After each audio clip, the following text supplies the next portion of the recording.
जी ये क्वेश्चन है अक्टूबर number 14 P12 question number 8। इसमें आप देख रहे हैं कि आपको 3 पॉइंट्स के कोऑर्डिनेट दिए हुए हैं ए बी सी, और ये एक डायग्राम भी आपको बना के दी हुई है ए बी सी, देखें, और इस डायग्राम पे भी ए बी सी के कोऑर्डिनेट्स लिखे हुए हैं।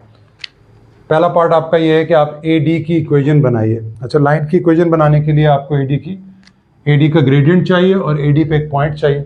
ए डी पे पॉइंट आपके पास है, ए डी का ग्रेडियंट नहीं है, लेकिन आप नोटिस करें बी ए बी का ग्रेडियंट आप निकाल सकते हैं। तो ए बी का ग्रेडियंट क्या हो जाएगा? The gradient of A B is -3 -6 y2 minus y1 over x2 minus x1. So this becomes -9/3 is -3. तो ये AB का ग्रेडियंट आ गया -3। तो ग्रेडियंट ऑफ दिस लाइन क्या हो जाएगा? इसका ग्रेडियंट हो जाएगा -1/3 +1/3। ठीक हो गया? तो अब आप AD की इक्वेशन बना रहे हैं। इक्वेशन ऑफ AD क्या हो जाएगा? y minus y1 6 is equal to m x minus x1 which is 2। ठीक है, इसको सिंप्लीफाई कर लेते हैं। y minus 6 is equal to -3x plus 6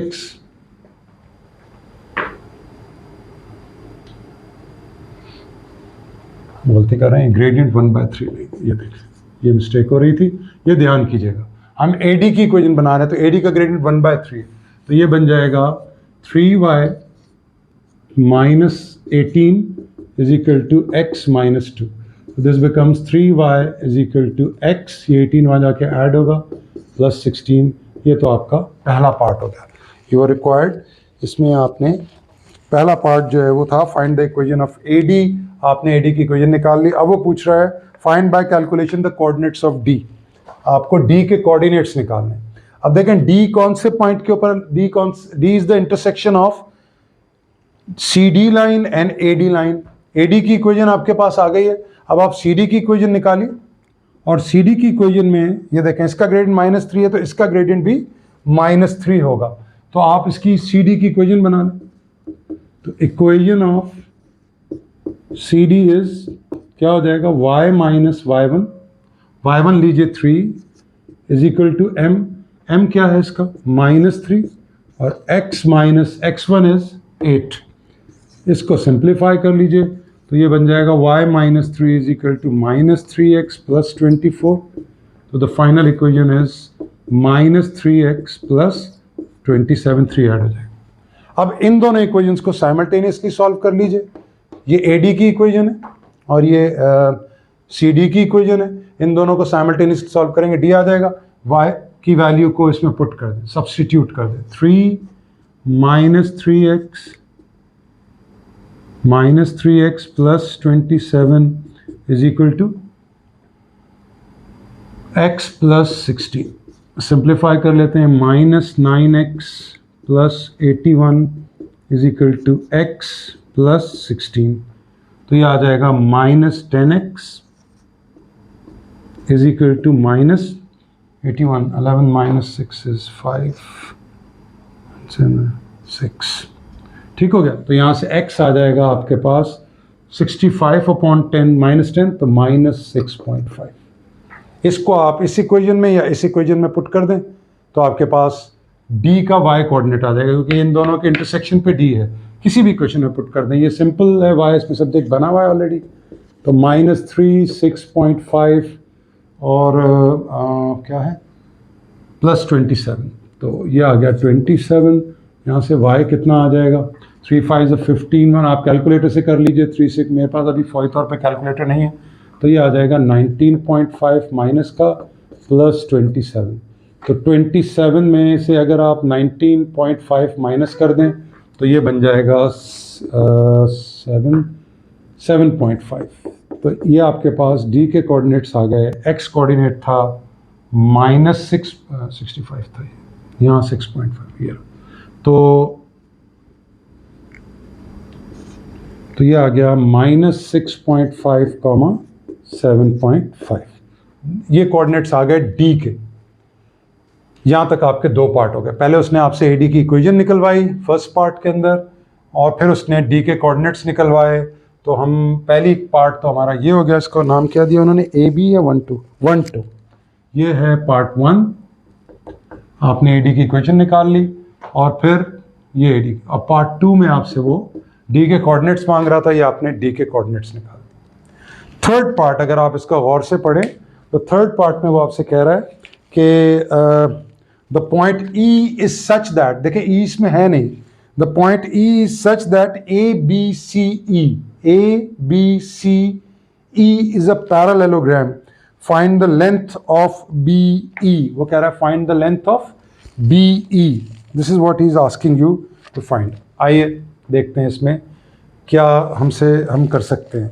अच्छा, इसमें इसको मैं रेस कर रहा हूँ, ये डायग्राम बने रहने देंगे, ये कैलकुलेशन हम रेस करते हैं क्योंकि हमें स्पेस चाहिए इस सवाल को करने के पार्ट को। पार्ट 3 देखिए। सो आप वीडियो को पॉज करके सोच सकते हैं कि इसको हम कैसे करेंगे, और फिर वीडियो को आप रिज्यूम करके चेक करें कि हम इसे कैसे ट्राई करें। ABCE इज अ पैरेलल, देखें A मेरे पास है ऑलरेडी, B भी मेरे पास है, C भी मेरे पास है, और ABCD एक पैरेललोग्राम है।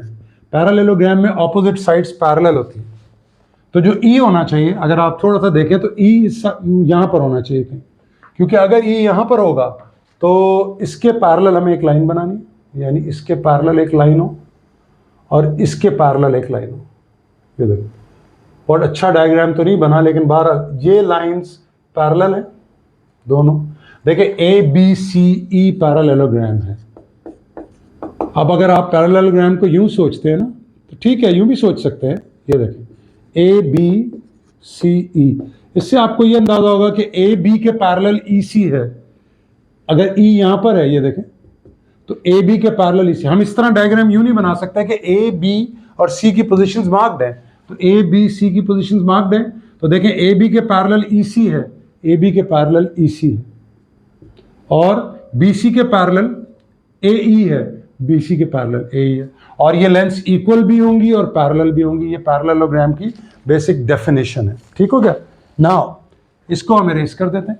अब आइए हम E के कोऑर्डिनेट्स कैसे निकालें। देखें अब इसके दो तरीके पॉसिबल हैं, ज़रा समझने की ज़रूरत है। एक हम यहाँ लिख लेते हैं 2,6, ये हमारे पास A पॉइंट, लेट्स से ये A point, not let's say, ये गिवन है A पॉइंट हमें। अब देखें अगर मैं यहाँ पर इसका वेक्टर निकाल लूँ, यानी B से A का, तो C से E का भी वही वेक्टर होगा। अब देखें वेक्टर से मुराद ये है कि जितनी लेंथ इसकी है उतनी लेंथ इसकी है। आगे आप कुछ सवालात ऐसे पढ़ेंगे इस पास पेपर्स में कि जिसमें BE जो है वो आपसे वो कहेगा कि वेक्टर मेथड से सॉल्व करें।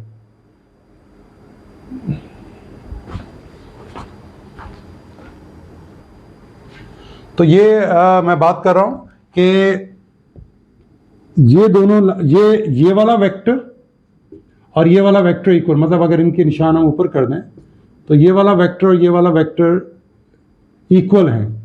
तो देखें अगर तो मैं इसको इस तरह से एक राइट एंगल ट्रायंगल बना लूं यूं करके, प्लीज समझिएगा। बहुत सारे तरीके हैं इसको सॉल्व करने के।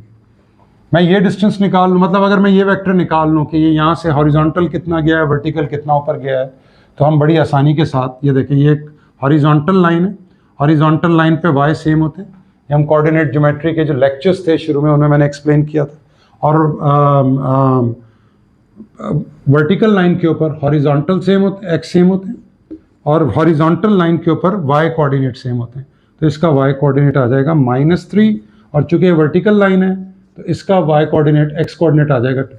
फिर एक्सप्लेन करता हूँ। ये एक ट्रायंगल बनाया मैंने, ये हॉरिजॉन्टल लाइन है, वर्टिकल लाइन। आप जानते हैं हॉरिजॉन्टल लाइन पे y कोऑर्डिनेट सेम होते हैं, तो इस पॉइंट का y कोऑर्डिनेट -3 है, तो इस पॉइंट का भी y कोऑर्डिनेट -3, और वर्टिकल लाइन पे x कोऑर्डिनेट सेम होते हैं। इसके लिए आप लेक्चर देख सकते हैं, मेरा फर्स्ट लेक्चर में ये बात बड़ी डिटेल से की। ये 2 है तो ये भी 2 है। अब अगर मुझे ये डिस्टेंस निकालना है तो दिस इज 6 - 2 4, और ये डिस्टेंस निकालना है तो y सेम है, आगे वाले x में से पीछे माइनस कर दें तो 3। इसका मतलब है जब मैं यहाँ से यहाँ तक जा रहा हूँ तो मैं 3 हॉरिजॉन्टल जा रहा हूँ, 4 वर्टिकल जा रहा हूँ। आप कहें सर अगर आप इस लाइन का ग्रेडियंट निकाल लें ए बी का ग्रेडियंट मतलब यूं कि आप निकालें -3 -6, वो आ जाएगा। हमने कोई मिस्टेक तो नहीं की इसके अंदर? वर्टिकल ए और बी हम जा रहे हैं, ग्रेडियंट हमारा 4/3 बन रहा है जबकि वहाँ -3 बन रहा था। कोई कैलकुलेशन मिस्टेक की?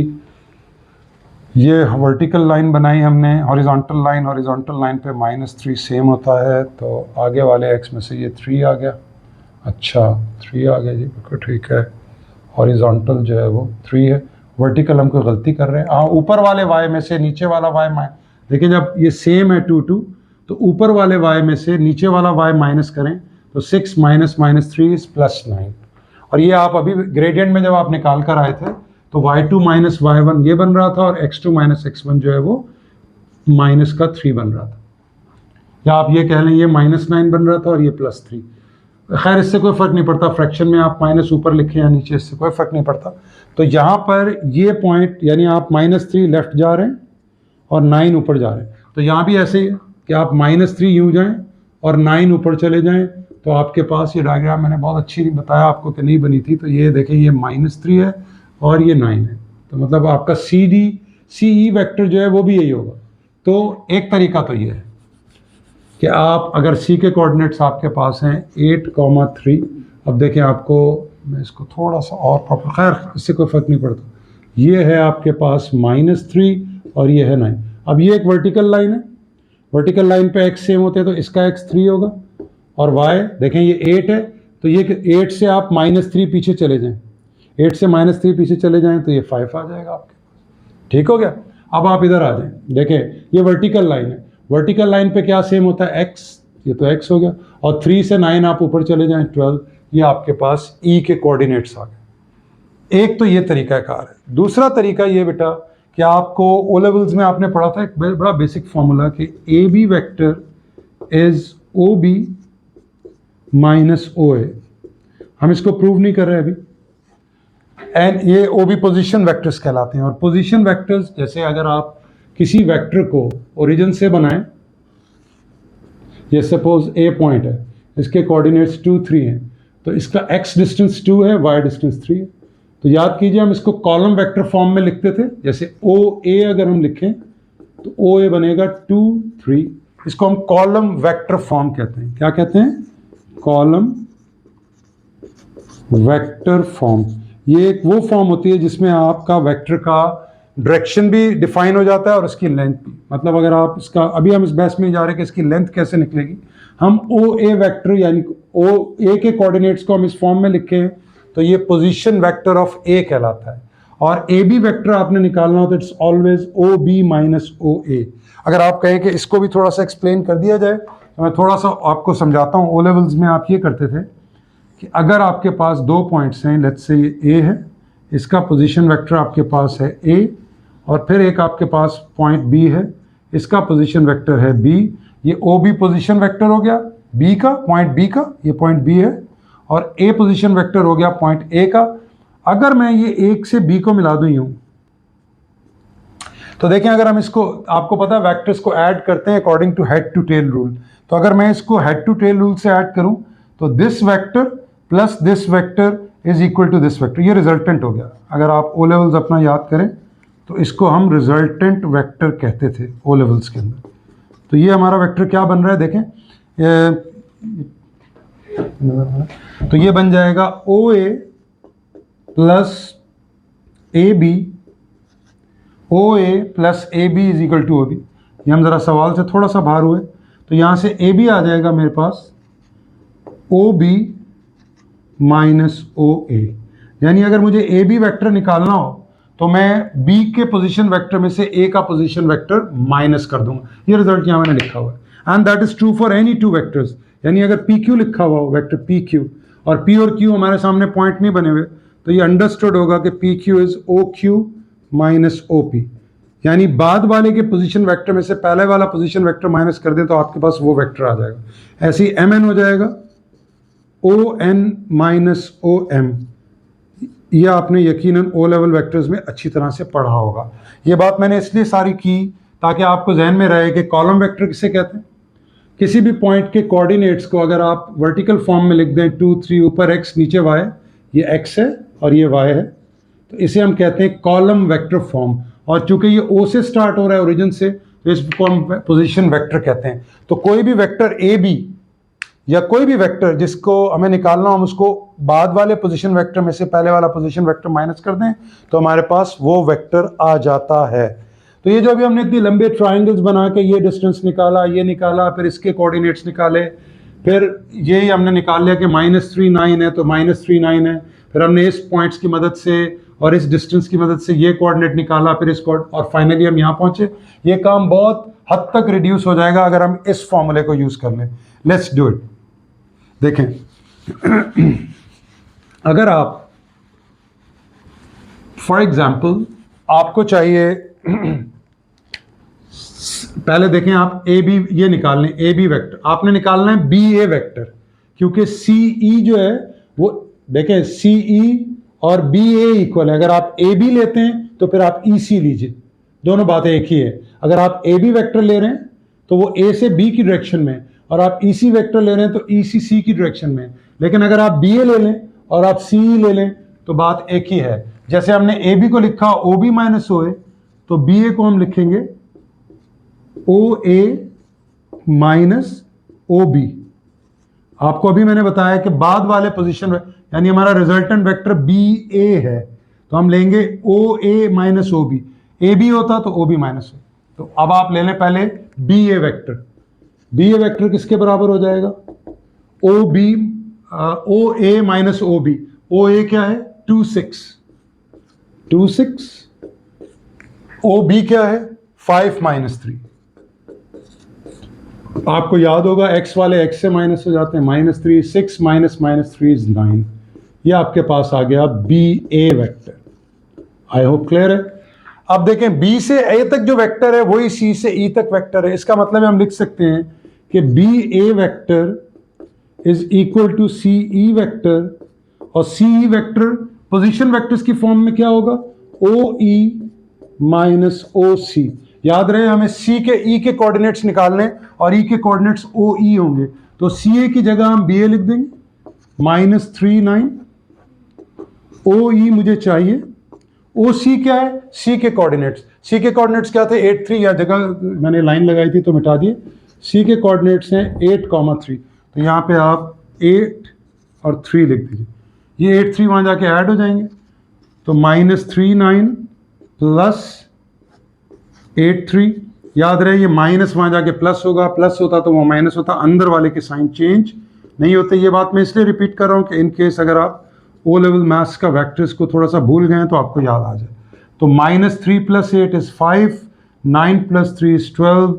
देखें ये कॉलम वेक्टर आ गया ओ ई का, और यही ई के कोऑर्डिनेट्स भी हैं, और ई के कोऑर्डिनेट्स हो गए 5, 12। ये हमने दो तरीकों से निकाला। ये कहलाता है वेक्टर मेथड जो अभी आपके सामने किया मैंने, और ये जो पहला वाला है ये हमने ग्रेडियंट के उससे निकाल लिया, या जो हमने कोऑर्डिनेट ज्योमेट्री के पहले लेक्चर में एक हॉरिजॉन्टल लाइन वर्टिकल लाइन उससे, और ये बात मैं डिटेल से डिस्कस कर चुका हूँ। दोनों तरीकों में से जो भी तरीका आप चाहें इसको अप्लाई कर सकते हैं। मेरी सजेशन ये है कि आप ये वाला मेथड कर लीजिएगा, इसमें गलती के चांसेस कम हैं।